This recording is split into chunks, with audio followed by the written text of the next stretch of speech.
entre el cansancio físico y la tensión de que su hermano lo va a matar, pues el hombre estaba agotado. Entonces cae rendido y se duerme. Hasta ese momento no se nos ha dicho nada que Jacob conoce a Dios, ni que se ha encontrado personalmente con él. Lo suponemos porque es hijo de Isaac y tiene una relación Isaac con Dios, suponemos que Jacob lo sabe, pero no dice nada la Biblia hasta este momento, todo el Génesis no dice que Jacob haya tenido un encuentro con él. Y así que en Betel, esta zona, este lugar es importante, tiene la primera teofanía, ¿sí? La primera manifestación de Dios a Jacob directamente. De nuevo, hay como una similitud con Isaac, porque Isaac le pasa lo mismo, que tiene una especial teofanía, que es como el primer encuentro. Y aquí, de nuevo, encontramos como una especie de esquema de cómo Dios actúa, ¿no? Conocemos a Dios a través de nuestros padres o a través de otras personas que nos han hablado de Dios y hacemos este esquema de la pregunta de Jesús.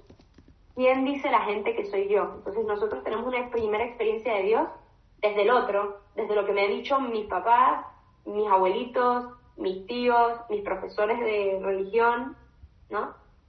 Yo conozco primero a Dios desde el testimonio de otros. Y luego pasa la segunda pregunta de Jesús en ese famoso pasaje que es perfecto, eso es lo que dice la gente. Y ahora, ¿quién dices tú que soy yo? Para ti, ¿quién soy yo? Y bueno, esta es la manifestación que Jacob tiene de Dios. Espero que se haya entendido esta comparación que estoy haciendo de este pasaje del Evangelio con este, de decir, y con nuestra propia vida espiritual, ¿no? Es diferente yo tener una experiencia de Dios desde lo que me han dicho mis padres, desde lo que me han dicho mis profesores de religión, desde el sacerdote de la parroquia, a la experiencia ya personal de mi encuentro con Dios, ¿no? Y sería bonito evocar, como dice el Papa Francisco, ¿cuándo fue esa primera vez que yo me sentí mirado por Dios? Yo, directamente. ¿Cuándo fue ese encuentro? ¿Cuándo fue esa teofanía personal? Y si no la recuerdo y si no la tengo, pues pedírsela a Dios, ¿no? Porque eso no lo quita, no lo suple lo que los demás han tenido de experiencia de Dios. La tengo que tener yo. Entonces, en Betel, por eso es un lugar importante, es un lugar en donde sucede la primera teofanía para Jacob, personal. Jacob entonces está dormido sobre una piedra y en el sueño ve una escalera, ¿no? Esta famosa escalera que une el cielo con la tierra y donde ve subir y bajar a ángeles. Este es un sueño que tiene Jacob y Dios le habla, ¿no? Vamos a leer el pasaje directamente para que nos demos cuenta de dónde estamos. Estamos en Génesis 28 y vamos a leer a partir del versículo 10. Jacob salió de Beerseba en dirección a Harán. Llegó a un determinado lugar y se quedó allí a pernoctar, porque ya se había puesto el sol. Tomando una piedra de allí mismo, se la colocó por cabezal y se echó a dormir en aquel lugar. Y tuvo un sueño. Una escalinata, una escalera, apoyada en la tierra, con la cima tocaba el cielo, ¿no? Imagínense, una escalera gigantesca. Ángeles de Dios subían y bajaban por ella. El Señor, que estaba de pie en pie junto a ella, le dijo: Yo soy el Señor. ¿Pero qué Señor soy? El Dios de tus padres, el Dios de Abraham, el Dios de Isaac. Es decir, el Dios que se ha manifestado personalmente a tu familia. Recuérdense, nosotros tenemos la experiencia de Dios, el rostro de Dios que conocemos es a través de las personas que nos han testimoniado a Dios en nuestra vida. Por esto es importante el segundo paso. Bueno, ¿y cuál ha sido mi encuentro con Dios?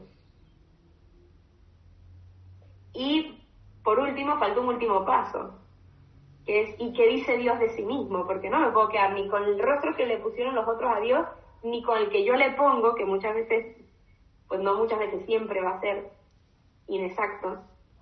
tenemos que decirnos a él, tipo, ¿quién eres tú? ¿Qué dices tú de ti mismo? ¿No? Sería interesantísimo que ese evangelio acabara preguntándole los apóstoles a Jesús, bueno, buenísimo, esto es lo que nosotros decimos de ti, pero ¿y tú qué dices de ti? ¿No? Y de hecho, esa pregunta se la hacen a Juan el Bautista, ¿no se acuerdan? Le preguntan a él, ¿y tú qué dices de ti mismo? Y él dice, yo soy la voz que clama en el desierto. Me encantaría, como desde el don que somos cada uno, que cada uno responda a esa pregunta, ¿no? ¿Y tú quién dices que eres tú? ¿Qué dices de ti mismo? Si Juan dijo, yo soy la voz que clama en el desierto, ¿yo quién soy?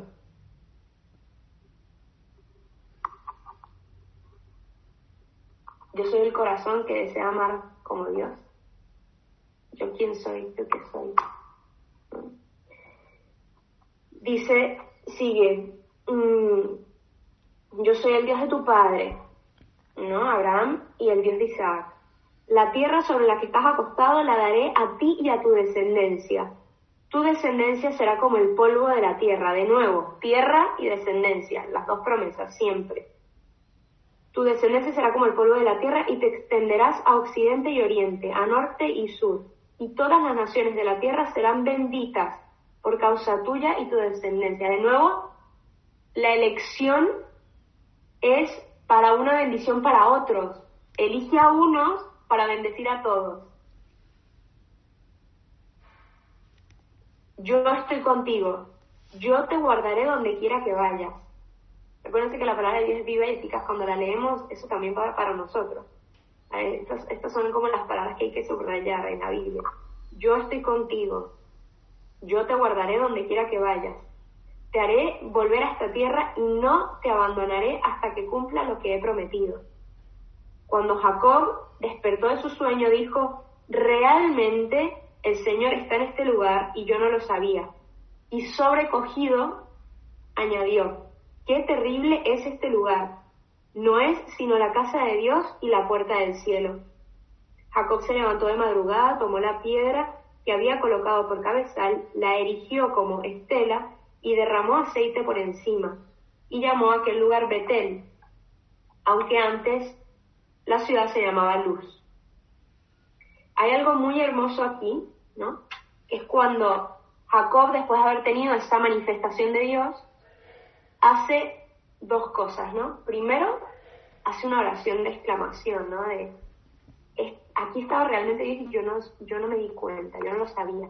Y es que generalmente cuando sucede algo, una manifestación de Dios en nuestra vida, cuando estamos en plena manifestación a veces no nos damos cuenta. No es sino después que nos damos cuenta. Cuando hacemos memoria, decimos, como Jacob, realmente Dios estaba en ese lugar y yo no me había dado cuenta. Realmente Dios se me manifestó de una manera.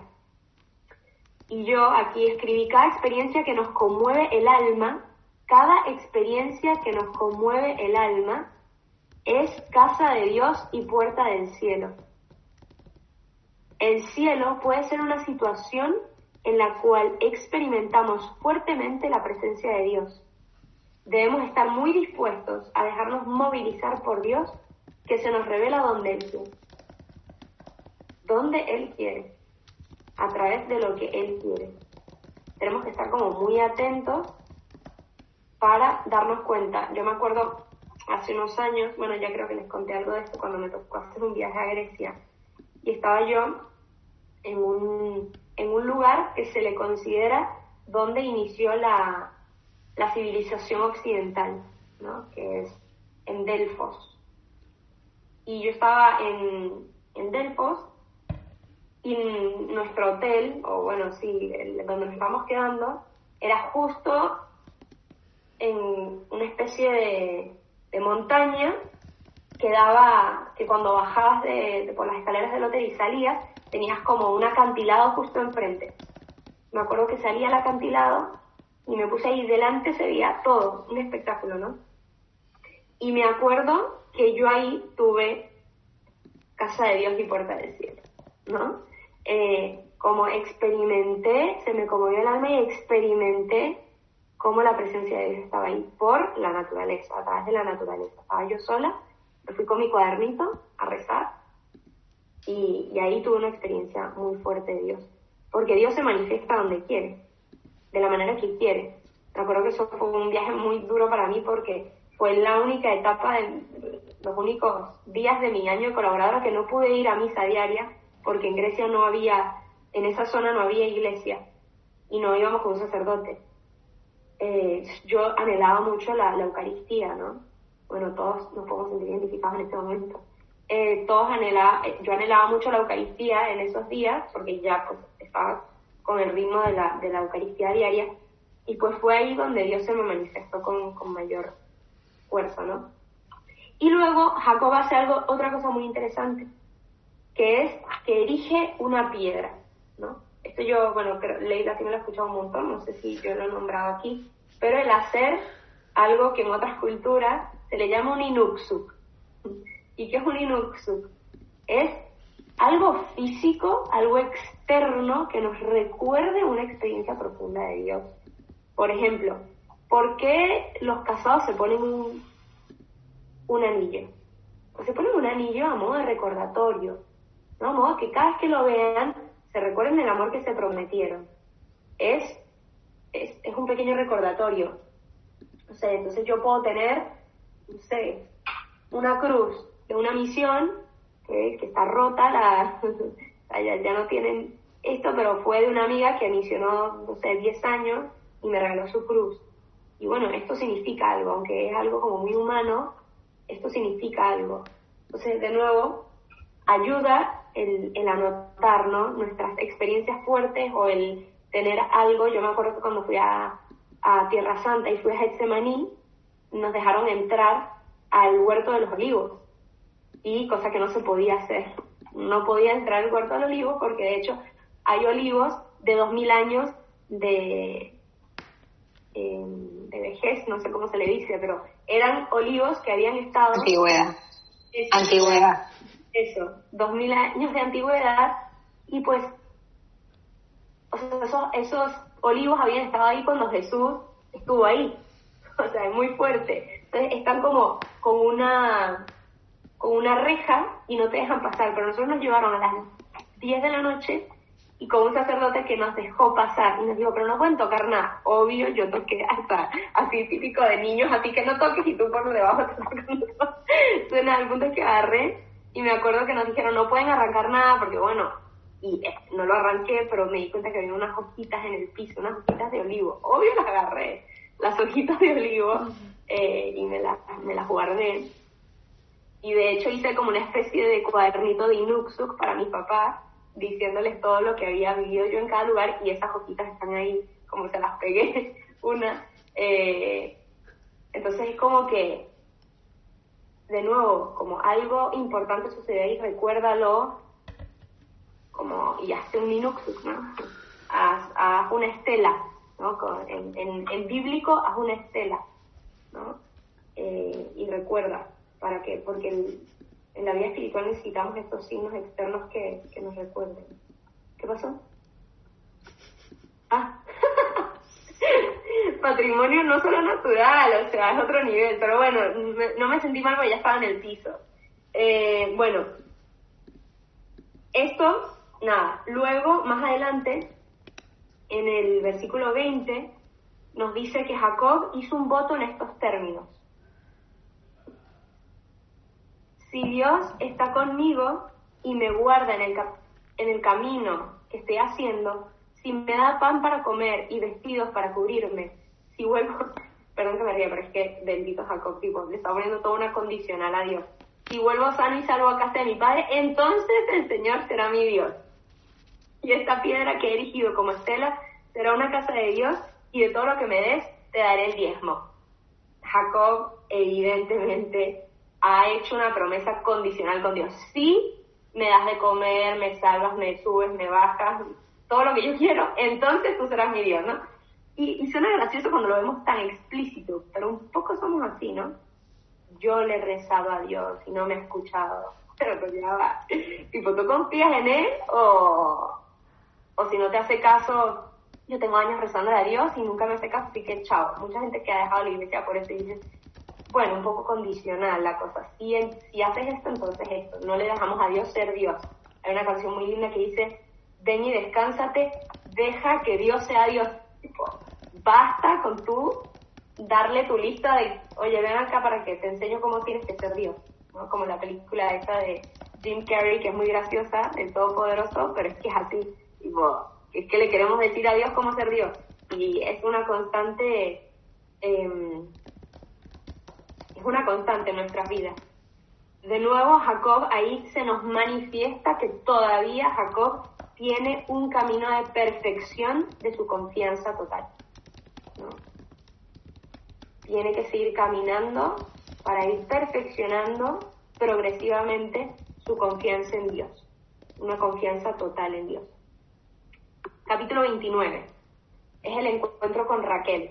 No confundamos a Raquel con Rebeca. Rebeca es la esposa de Isaac y Raquel va a ser la futura mujer de Jacob. Fui spoiler del capítulo, pero sí, Raquel va a acabar con Jacob. Jacob llega a Harán y se encuentra en el pozo a su futura esposa. Vemos que el pozo aquí es importante. El pozo como que era el boliche de la época, yo no sé, pero el pozo era el lugar donde se encontraba la gente. Recuérdense que el siervo de Isaac se había encontrado en el pozo a la mujer a Rebeca, ¿no? a la mujer de su amo.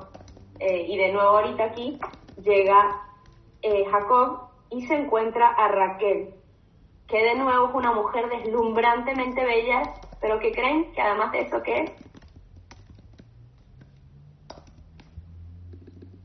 Estéril. Perfecto. Exactamente. Raquel también es estéril. De nuevo, pedagógicamente, de nuevo hay que confiar en Dios para que siga bajando la promesa. Recuérdense que estos son todos signos pedagógicos de no creer que en uno está el lograr que la promesa de Dios se cumpla, sino que está en Dios. Entonces, este es el signo del tema de la esterilidad, ¿sí? ¿Qué hace? Jacob intenta llamar su atención y cuando él llega al pozo, Raquel todavía no está. Cuando llega, la acaba besando. O sea, la mujer tipo la está conociendo, la ve, la besa y luego se pone a llorar. No sabemos bien por qué sucede esto, si es que luego tipo le da vergüenza que haya hecho eso y no se controló, o si fue porque está extenuado y llegó a tierra segura, de aquí es mi familia, entonces, o si directamente ya le estaba lanzando la onda, no sabemos qué pasó ahí. Pero el punto es que llega la besa y Raquel le lleva con su padre. Su padre es Labán. Labán es un personaje famoso, es el tío de Jacob, ¿recuerden? Es el hermano de Rebeca, ¿sí? ¿Se acuerdan? Labán ya ha aparecido en la Biblia, en el Génesis. Labán le da a su hija, le dice, bueno, yo te voy a dar a mi hija, pero después de 7 años de trabajo. Así que bueno, Jacob empieza a trabajar y Labán se da cuenta de los beneficios que le trae Jacob, porque Jacob ya tenía la bendición. Recuerden que Jacob había recibido la bendición y por lo tanto ve los beneficios que le produce que Jacob trabaje en sus tierras. La bendición hace que su presencia, la presencia de Jacob, sea muy eficaz, ¿no? Muy eficiente. Vemos que todo empieza a mejorar. Jacob es el que ha recibido la bendición, pero ¿quién está siendo beneficiado de la bendición? Otro, que es Labán, porque está trabajando para él. Así que Dios de nuevo utiliza todo para su pedagogía divina, ¿no? Para enseñarnos algo. Y ahorita vamos a ver qué es lo que le quiere enseñar a Jacob. Jacob, si pudiéramos decir con un nombre, con un adjetivo, ¿cómo le llamaríamos?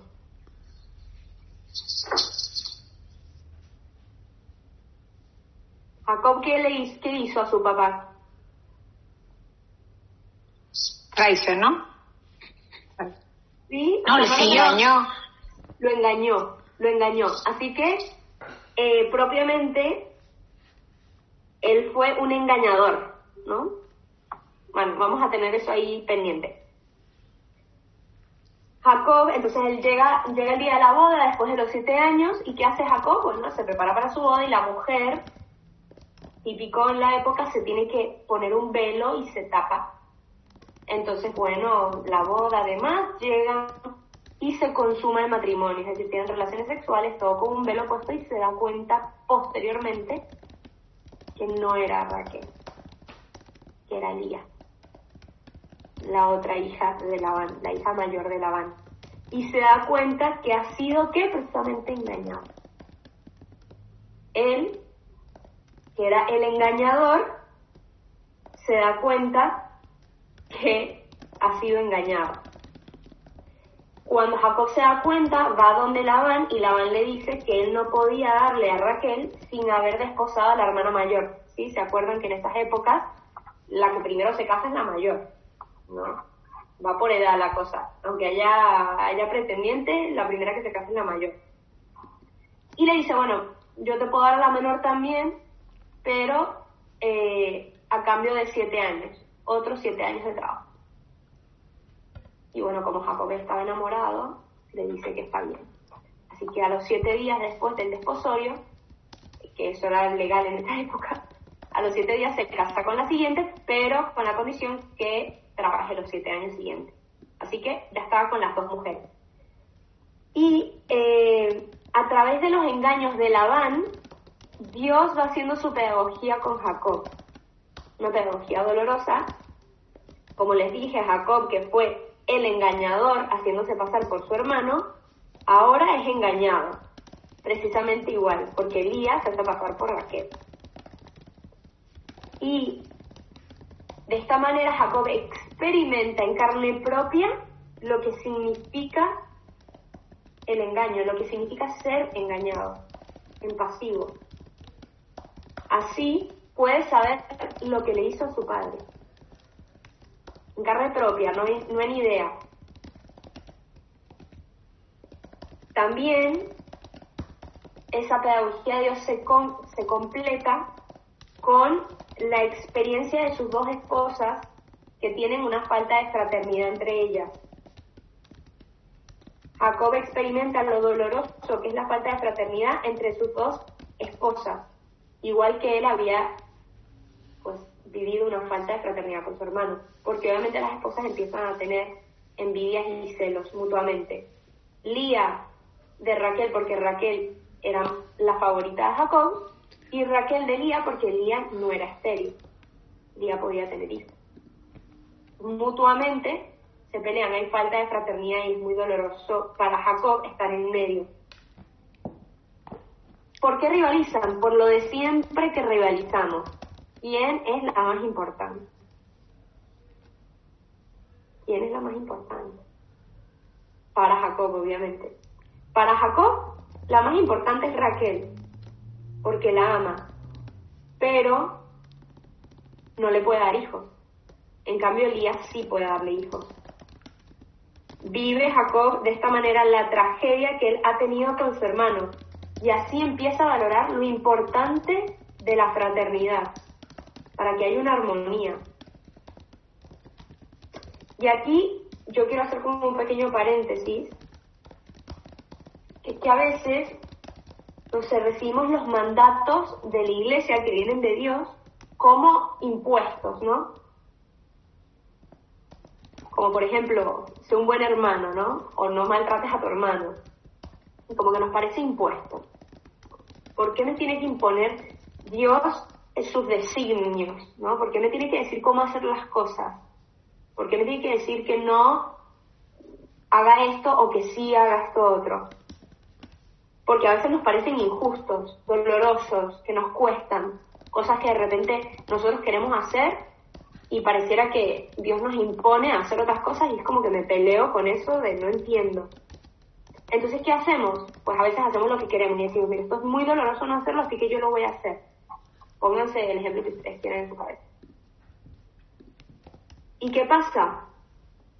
Pues pasa que obtenemos como consecuencia un mal, ¿no? Por ejemplo, aquí, Jacob quería tener la primogenitura, sí o sí de cualquier manera. Así que él va y engaña. Él no sigue los designios divinos, sino que engaña. Y como consecuencia, no es que Dios le mande el castigo de ser engañado. Y esto es importante aclarar. No es que Dios manda una consecuencia, sino que es consecuencia del mal obrar, que precisamente Dios al decirte no hagas eso te estaba tratando de evitar. Dios no manda un castigo, es la consecuencia de nuestro obrar. ¿Se entiende lo que estoy diciendo? Porque a veces como que, ¿por qué Dios me castigó? Porque no lo hice como Él quería. No, Él te dijo que lo hicieras por ahí, porque si no, la consecuencia que ibas a tener por naturaleza, porque de eso, de los actos malos solo sale mal, te quería evitar eso, no como un castigo, sino precisamente que Dios, al decirnos, no hagas esto, nos quería evitar el mal que se generaba si lo hacíamos. ¿Sí? ¿Se entiende? Esto es importante porque así no percibimos a Dios como un Dios, bueno, es que si no lo hago como Él quiere, igual me va a castigar. No, como si Él te dice, no juegues con un cuchillo porque te va a caer en la cabeza, luego me cae, me estás castigando. Dios, no, solo te dije que no jugaras con Él porque te iba a caer en la cabeza. Luego, si tú quieres jugar con Él, luego como que no percibamos a Dios como un Dios malvado, es un Dios Padre que nos quiere cuidar de algo que luego va a ser consecuencia de nuestro propio obrar. Y luego, por otro lado, contarles que el otro día, hace 2 días, vi una película que se llama Onward, Unidos, que es medio chistosa la película y demás. Tiene un mensaje muy bonito acerca de la fraternidad. Un chico que perdió, es una caricatura, es un chico que perdió su papá y él nunca lo conoció, porque cuando él nació ya su papá había muerto. Y es todo el camino, es medio mágica la película, y es como todo el camino de hacer que su papá vuelva a la vida, ¿no? A través de la magia, por un día. El punto es que al final de la película, se la estoy dañando, pero el punto es el tema de la fraternidad, ¿no? El tema de la fraternidad, que él se sacrifica para que su hermano pueda tener una experiencia que él luego no va a tener.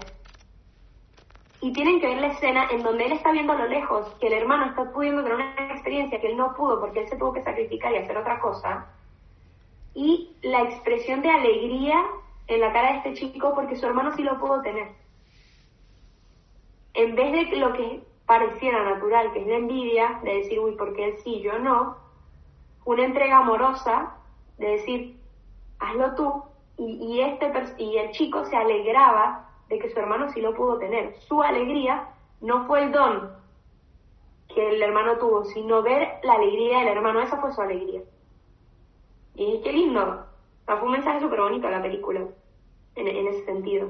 Es medio fantasioso y todo, pero ese mensaje es muy bonito.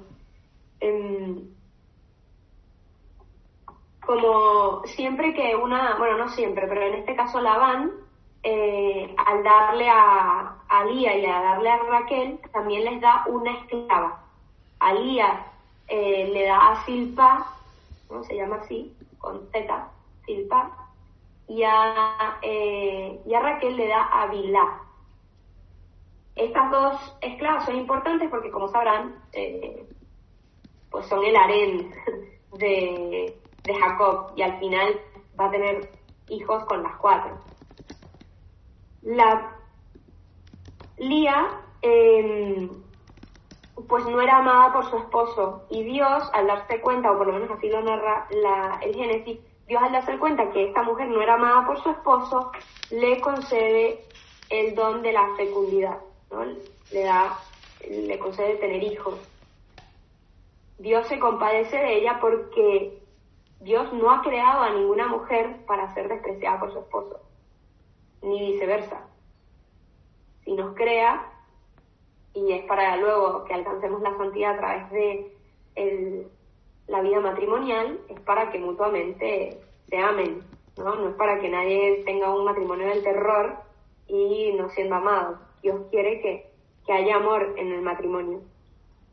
Cuando ve que engendra hijos, renace la esperanza en Lía de que ahora la ame su esposo. Un poco utilitarista el pensamiento de Lía, ¿no? Pero pues será su esperanza en su momento.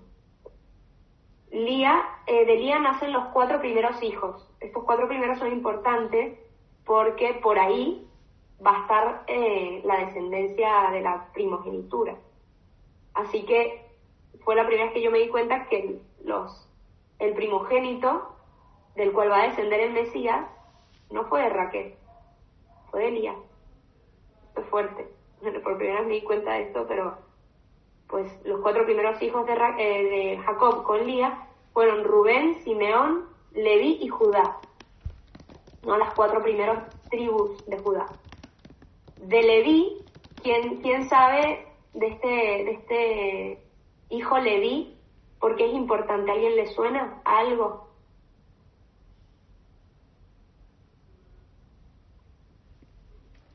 Para el pueblo judío. ¿Sí? O sea, pero no sé. Esta tribu tiene una particularidad de las demás. ¿Se acuerdan? ¿Tiene que ver con David? ¿El David? No exactamente. Tiene que ver con uno importante en la Biblia, que es de esta tribu. ¿José, que es de la descendencia de David? No. No. Leví, que también les puede sonar, no les suena nada del Nuevo Testamento, la palabra Leví.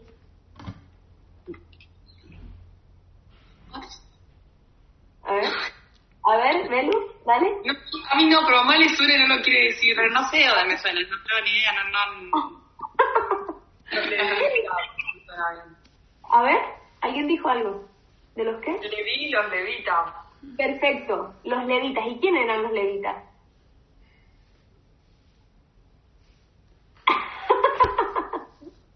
¿Quiénes eran los levitas? ¿De qué se encargaban los levitas? Bueno, se las lanzo. ¿Del cuidado de qué? Las leyes, ¿no? Casi, no. ¿Es el templo? Nada que ver. Perfecto. Cuidado del templo. De Leví nace la casta sacerdotal.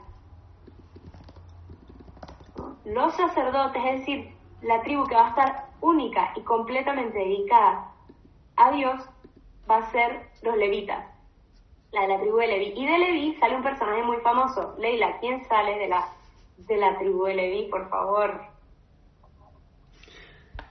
Moisés. Bien, Moisés.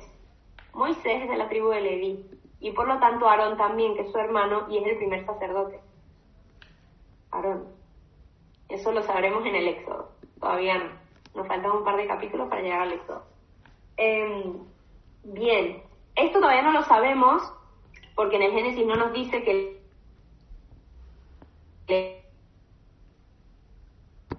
¿Y de dónde? ¿De qué tribu nace el Mesías?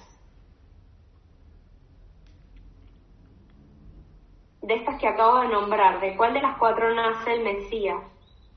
Esto sí nos tiene que sonar, porque se le dice el león de Judá. Perfecto, de Judá. ¿De Judá? Perfecto. Y ahí sí, Ángeles, David es de la tribu de Judá. Porque de David luego va a salir el Mesías, ¿no? Esta misma tribu. Entonces, Judá es una muy importante.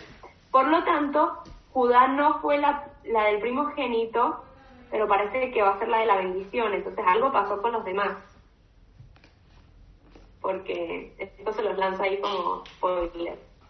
Bien, entonces nacen estos 4 primeros hijos: Rubén, Simeón, Leví y Judá. Capítulo 30. La envidia de Raquel, vamos a llamarlo así. Ahora que Lía ya tiene hijos, hace que Raquel le tenga envidia, ¿no? Como que le restriega. Tú eres una pobrecita que no da fruto de nada, y fíjate que me prefieren a mí, que yo sí que doy hijos. Y le dice a Jacob: dame hijos o me muero. Gente, tipo, ahí se muestra un poco a veces el talante femenino. Dame hijos o me muero.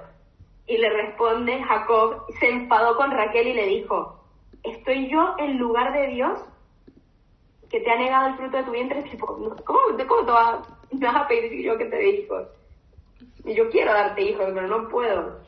Mari, Y ella ahí le dijo, sí. Sorry, perdón, pero ¿es normal que tenga hijos con la hermana y que Raquel lo siga queriendo y siga estando? Recuerden que esa época era una, ¿cómo se llama? Era una costumbre de la época, los hombres tenían varias mujeres. Era una costumbre, que ya lo hablamos la otra vez, de por qué, Sí, ¿por qué no, las lo mujeres, hablamos. varios hombres? Sí, pero ¿y por qué se esposan con una entonces? O sea, ¿qué significa la posición A ver. de ser esposa? Si no es... Es que están Fidelidad. esposados, y recuérdate que él se casó primero con Lía. Él se casó Sí, primero pero con después Lía y se luego con separó. Raquel. Él está casado con las dos. No se separó, no se separan. Tiene muchas mujeres. Son sus esposas. Ah, está bien. Sí, no. Perdón. Las dos son sus esposas. Sí. Es confuso para nosotros entenderlo porque no funciona así en nuestra No, cultura. pensé que se había, tipo, separado de Lía y casado con Raquel. No, era su mujer, eran las dos sus mujeres. Pero entonces, ¿qué hace?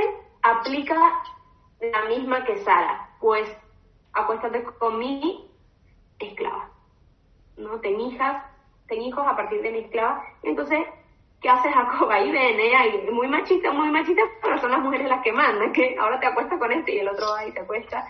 Todo bien, pues, pero aquí también te muestra que las cosas no eran así tan como las pintan a veces. Así que de Bilhá tiene a 2 hijos más, Dan y Neftalí. Y claro, que hace Lía también le da a su esclava. Entonces tú también tengas mi esclava, ¿no? Era como una guerra. Y el otro, pues, no sé si contento o sometido, pero bueno. Y está con la esclava de Lía, que es Silpa, y también nacen 2 hijos más, que es Gad y Aser. Hay tribus que no nos suenan tanto, hay otras que nos suenan más, pero aquí estamos viendo el nacimiento del pueblo de Israel, de las 12 tribus de Israel. Esto es importante. Aquí se está gestando mucho de lo que luego vamos a estar escuchando mucho en el Nuevo Testamento. Raquel, aún así, no pierde la esperanza de que ella, biológicamente, va a poder dar un hijo a Jacob. Un día, el primogénito, que es Rubén, encuentra unas mandrágoras por el campo, como una especie de flores, creo que son. Las mandrágoras, bueno, es un fruto. Es un fruto afrodisíaco con propiedades antiesterilizantes. Y va y se las lleva a su mamá, ¿no? Típico, un niñito encuentra algo raro, diferente, y se las va y se las entrega a la mamá. Y entonces le llega a Lía. Si son antiesterilizantes, ¿quién creen que las va a querer? Raquel. Así que Raquel ve que Lía tiene las mandrágoras y se las pide, le dice, dame las mandrágoras. Y Lía le dice, imagínense esto, Lía le dice, te las doy a cambio de que me dejes acostarme con Jacob. ¿Qué quiere decir esto? Lía había sido la primera mujer. Lía le había dado hijos. Lía también era esposa, pero aquí vemos la preeminencia de Raquel, que deja entrever la envidia que tiene y el poder que ella tiene sobre su marido, que se había tomado como propiedad a Jacob, siendo que era de las dos, siendo que era abierto, era un matrimonio con varias, ¿no? Ahora, pero una pregunta, Mari, no ¿no era que no, pero no era que era más era más amada por Jacob, Raquel, quizá por eso? Claro, era más amada, pero ella, o sea, es diferente que Jacob no se haya querido acostar con Lía, pero ahí, por lo que dice el texto bíblico, Raquel prohibía a Lía acostarse con su marido cuando los dos eran. Entonces ahí ves, 1, la envidia de Raquel, y 2, el poder que Raquel tenía sobre Jacob. Raquel se había tomado en propiedad a Jacob, no dejando que éste se acostara con Lía, siendo legítimo, entiéndese, en el contexto era legítimo que él estuviese con su otra mujer. Así que Raquel accede a cambio de las mandrágoras.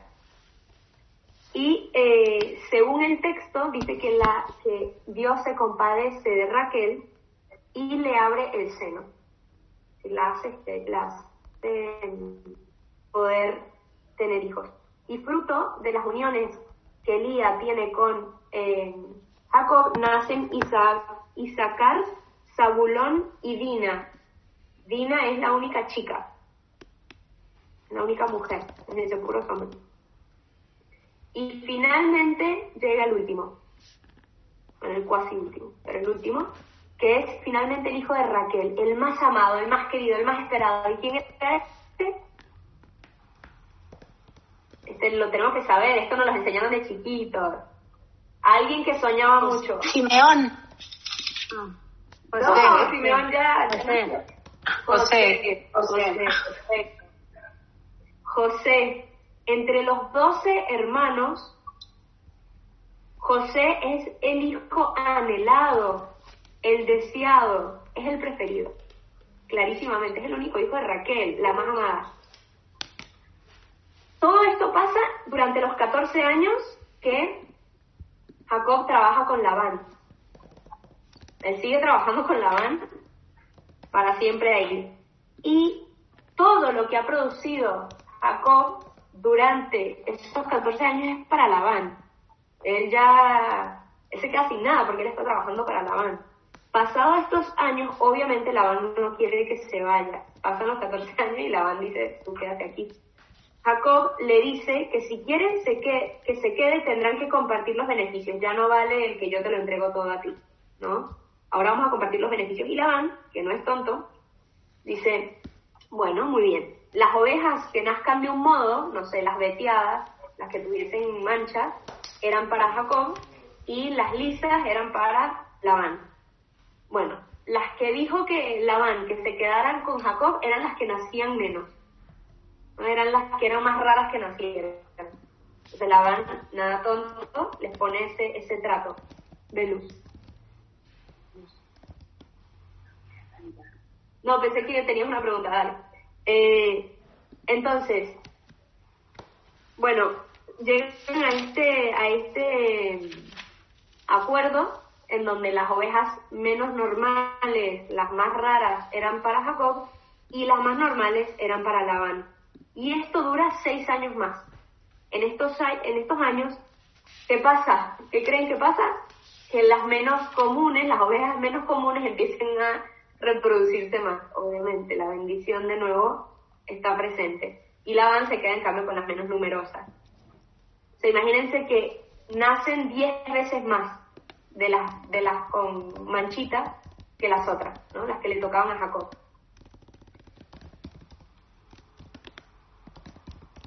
Sus posesiones van creciendo a pesar de los engaños de Labán. Y de nuevo esto es pedagógico, Dios mostrando, si tú haces el bien, tipo, ahí estoy yo, ¿no? A los 20 años de haber llegado a Harán, Dios se le vuelve a manifestar. Estamos hablando de que pasan 20 años. Dios, porque hay gente que dice, ay no, si es que en el Antiguo Testamento les hablaban a cada rato, lo veían, era más fácil hablar con Dios en esa época. No, estamos hablando de 20 años hasta que se le vuelve a manifestar de manera clara a Jacob. Y le dice, vuelve a la tierra prometida, ¿no? Regresa. ¿Pero qué implicaba para Jacob volver a la tierra prometida? ¿Alguien que me pueda decir? ¿Qué implicaba para Jacob? ¿Encontrarse con quién? Volverse a ver con Esaú. Exactamente. Que no sabemos si durante 20 años se había desaparecido el rencor o no. Capítulo 31.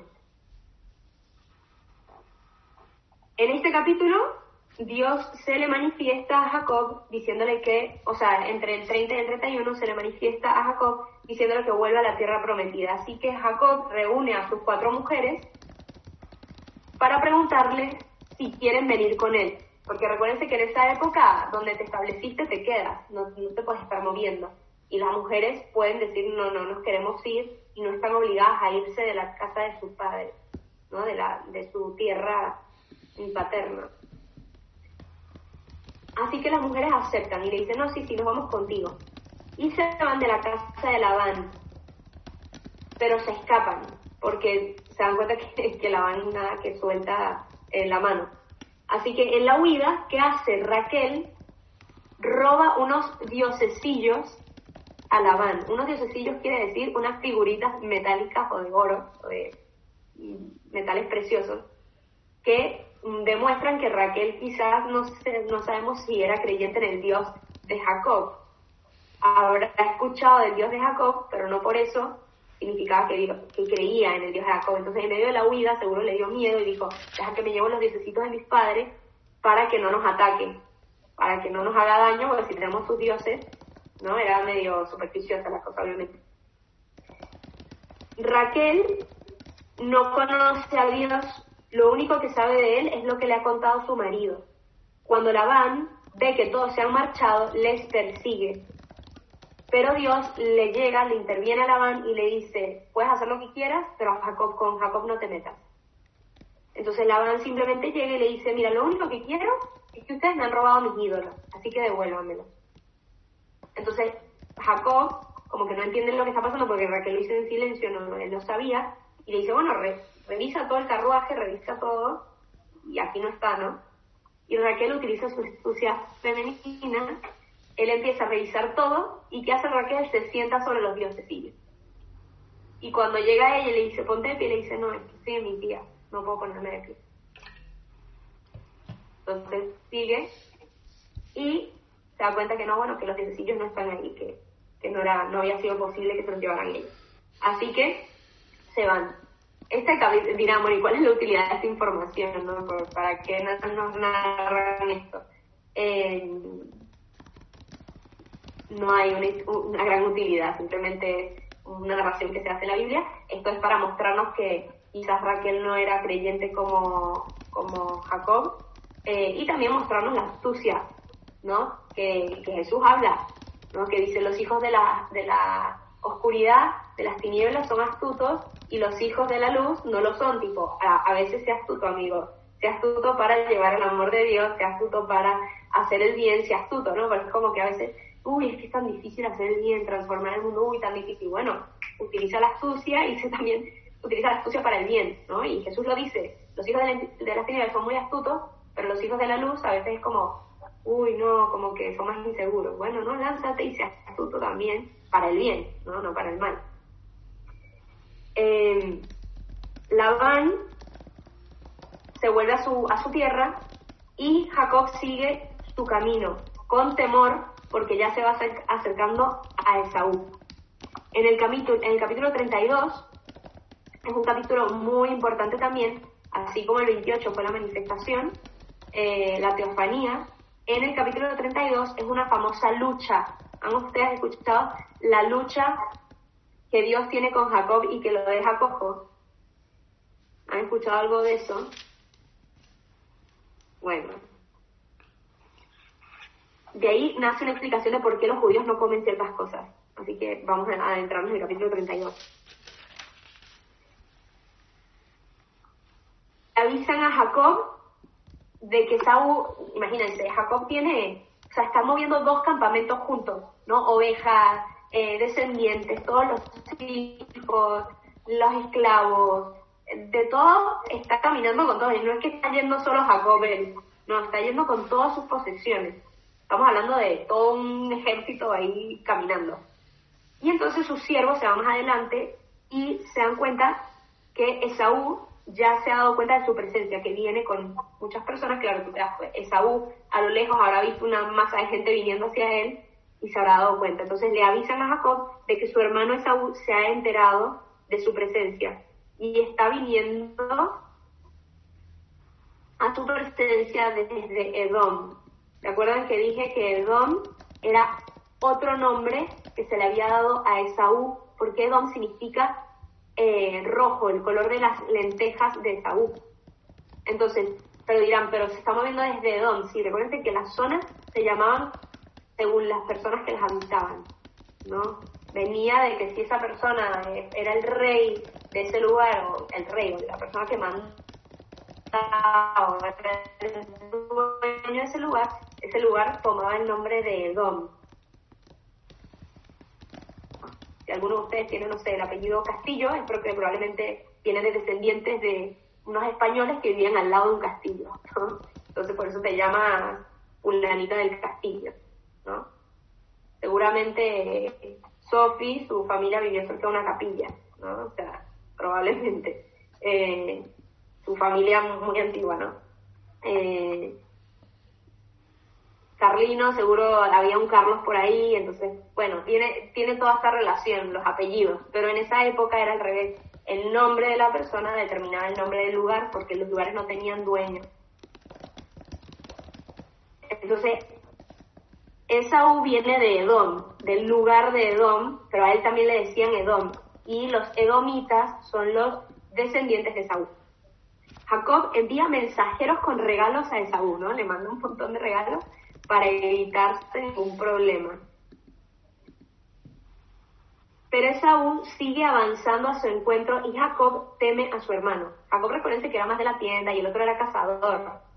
Estamos hablando de dos diferencias enormes. Cruzan un río, ¿no? Cruzan todo el río, él manda a toda su gente delante y él se queda hasta atrás. Y se queda del otro lado del río y pasa ahí la noche. Jacob en este momento ya tiene un corazón humilde, que desea sobre todo vivir la fraternidad con su hermano Esaú, y por eso hace esta oración, que está en la 32, 10. Dios de mi padre Abraham y Dios de mi padre Isaac, Señor, que me dijiste, vuelve a tu tierra nativa, que yo seré bueno contigo. No merezco los favores ni la lealtad con que has tratado a tu siervo, pues con un bastón crucé este Jordán y ahora vuelvo con 2 campamentos. Líbrame de la mano de mi hermano, de la mano de Esaú, pues temo que venga y mate a las madres con sus hijos. Pues tú me dijiste, yo seré muy bueno contigo, haré tu descendencia como la arena del mar, tan numerosa que no se puede contar, y pasó allí la noche. Jacob vemos que está transformado, es humilde ante Dios, reza y pide que lo socorra. Ya no cuenta con sus propias fuerzas, sino que pide a Dios. Y esta noche hay una misteriosa lucha de Jacob con Dios. Dice así en el versículo 23, todavía de noche se levantó Jacob, tomó a las 2 mujeres, las 2 criadas y los 11 hijos, y cruzó el vado de Yaboc. Después de tomarlos y hacerlos pasar el torrente, hizo pasar cuanto poseía, y Jacob se quedó solo. Un hombre luchó con él hasta la aurora, y viendo que no podía, a Jacob le tocó la articulación del muslo y se la dejó tiesa mientras peleaba con él. El hombre le dijo, suéltame, que llega la aurora. Jacob respondió, no te soltaré hasta que me bendigas, porque Jacob se dio cuenta que este hombre era más que humano. O sea, que como estaba peleando con él, se dio cuenta que era superior a él. Él le preguntó, ¿cómo te llamas? Contestó, Jacob. Le replicó, ya no te llamarás Jacob, sino Israel, porque has luchado con Dios y con los hombres y has vencido. Jacob a su vez preguntó, dime tu nombre. Respondió, ¿por qué me preguntas mi nombre? Y le bendijo. Jacob llamó a aquel lugar Penuel, pues se dijo, he visto a Dios cara a cara y he quedado vivo. Cuando atravesaba Penuel, salía el sol y él iba cojeando del muslo. Por eso los hijos de Israel, hasta hoy, no comen el tendón de la articulación del muslo, porque Jacob fue herido en dicho tendón del muslo. Los judíos no comen del tendón de la ciática por este tema, ¿no? Porque ahí fue donde fue herido Jacob.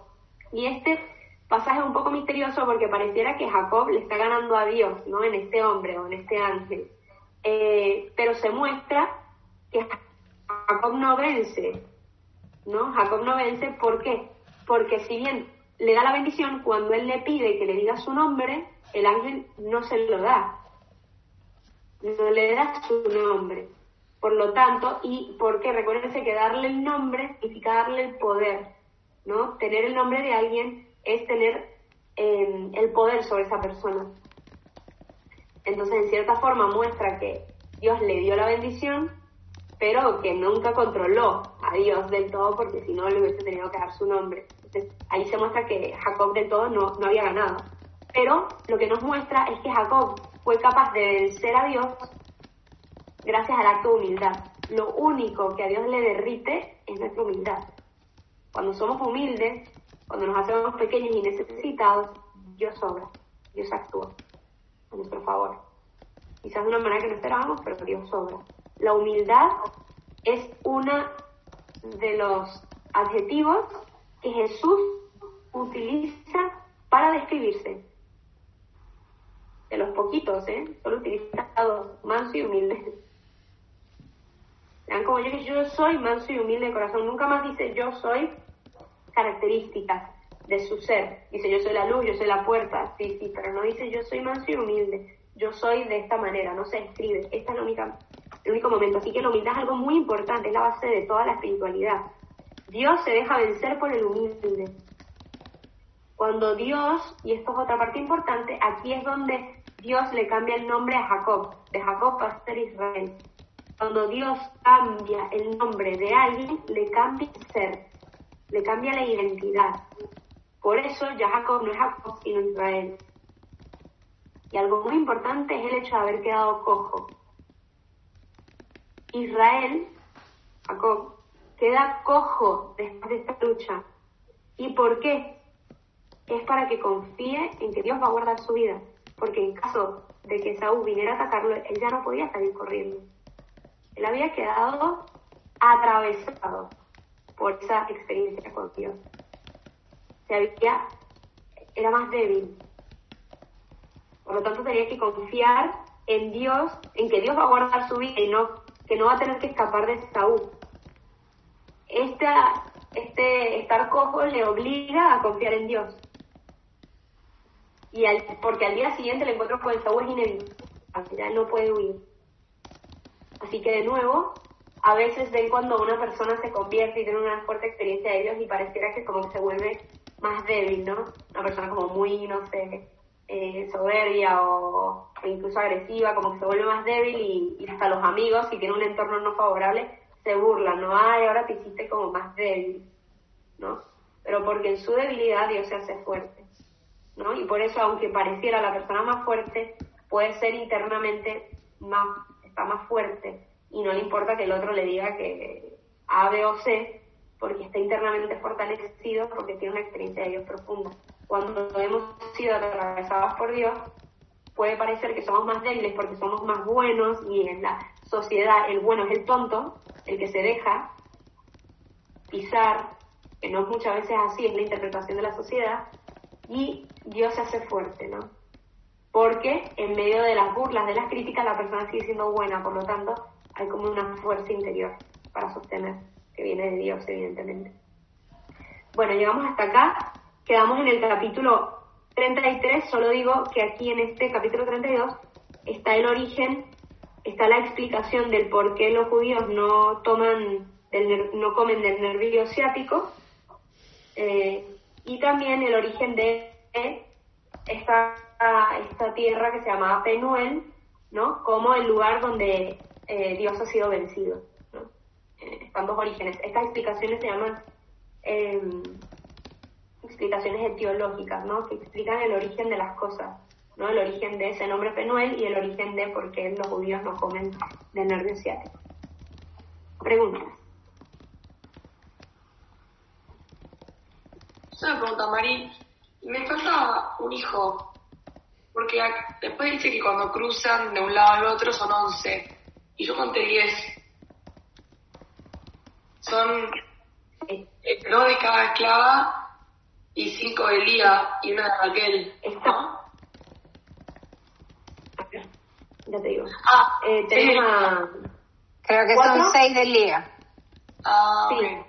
Los 4 primeros de Lía, que son como los más importantes, ¿sí? Rubén, Simeón, Leví y Judá. Luego viene Dani, Neftalí. Exacto, Dani y Neftalí. Luego vienen Gad y Aser. Sí. Luego viene Dina. A ver, se me perdió. Dina, Zabulón, Issacar y Dina no son. No. Eso, Zabulón, Issacar y Dina. ¿Y cuántos llevamos ahí? Ah, José. son 5, 6, 7, 8, 9, 10, 11, Perfecto. 12. Son 12, no 10. Gracias. Son 12, pero Dina no cuenta.